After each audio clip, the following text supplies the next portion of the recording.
Masyarakat awam sering terheran-heran kenapa orang-orang di Jawa Barat tidak berbahasa Jawa, bahkan terkadang menolak disebut sebagai orang Jawa.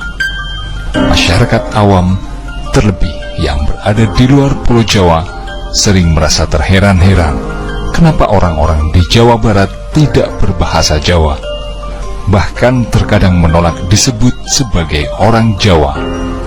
Padahal sejatinya mereka tinggal dan hidup menetap di Pulau Jawa.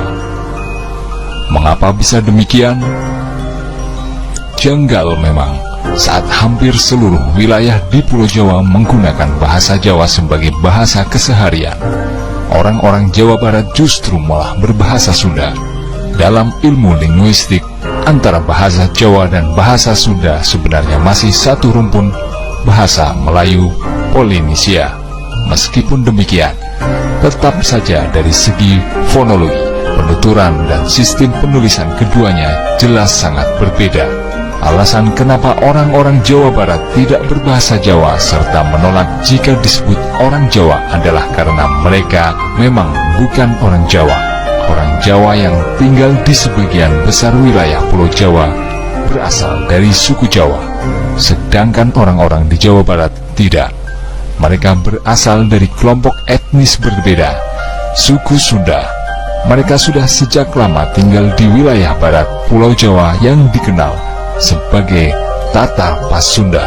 Tom Peirce, seorang penjelajah Portugis, dalam catatannya Summa Oriental pada abad ke-16 menjelaskan bahwa Tatar Pasundan adalah tanah kesatria dan pelaut pemberani. Mereka jauh lebih terkenal dibanding para kesatria atau pelaut dari Jawa. Menurut Peirce, orang Sunda pada masa itu selalu bersaing dengan orang Jawa, begitu pula sebaliknya. Dalam keseharian, antara orang Jawa dan Sunda tidak terlalu akrab dan berteman, namun tidak pula bermusuhan. Mereka mengurus urusannya masing-masing. Mereka saling berdagang, tapi ketika bertemu di lautan sebagai seorang perompak, pihak yang lebih siap akan lebih dulu menyerang.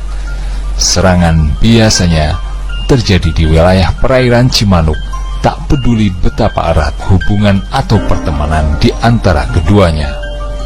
Karena memang bukan bagian dari suku Jawa, suku Sunda berbicara dengan bahasanya sendiri. Penyebaran bahasa Sunda banyak dipengaruhi oleh peran politik dari kerajaan yang bertahta di Tatar Pasundan.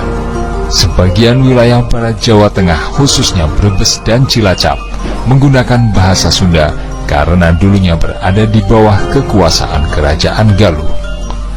Masyarakat di dataran tinggi Dieng di Jawa Tengah juga menggunakan bahasa Sunda hingga abad ke-6 Masehi. Hal ini diketahui dari sumber nama Dieng yang berasal dari kata dalam bahasa Sunda kuno, Diang. Seiring transmigrasi dan imigrasi yang dilakukan etnis Sunda pasca kemerdekaan, membuat penggunaan bahasa Sunda terus meluas hingga luar Pulau Jawa.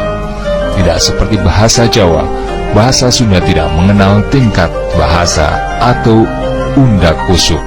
Namun setelah kerajaan Mataram Islam mulai berkuasa di Pulau Jawa, bahasa Sunda terutama di wilayah Parahyangan mulai terpengaruh budaya Jawa. Bahasa Sunda selanjutnya mengenal tingkatan bahasa, mulai dari bahasa halus, bahasa loma atau lancaran, dan bahasa kasar. Memang sebagian besar penduduk Jawa Barat dan Banten menggunakan bahasa Sunda dalam kesehariannya. Namun ada beberapa wilayah di Jawa Barat yang ternyata menggunakan bahasa Jawa, meskipun bahasa Jawa yang digunakan tidak sama dengan yang digunakan di wilayah Jawa Tengah, Yogyakarta, dan Jawa Timur. Beberapa wilayah tersebut adalah Kota Serang, Kota Cilegon, Kabupaten Indramayu, Kabupaten Kota Cirebon, dan sebagian pesisir Pangandaran, Kuningan, Majalengka, serta Subang.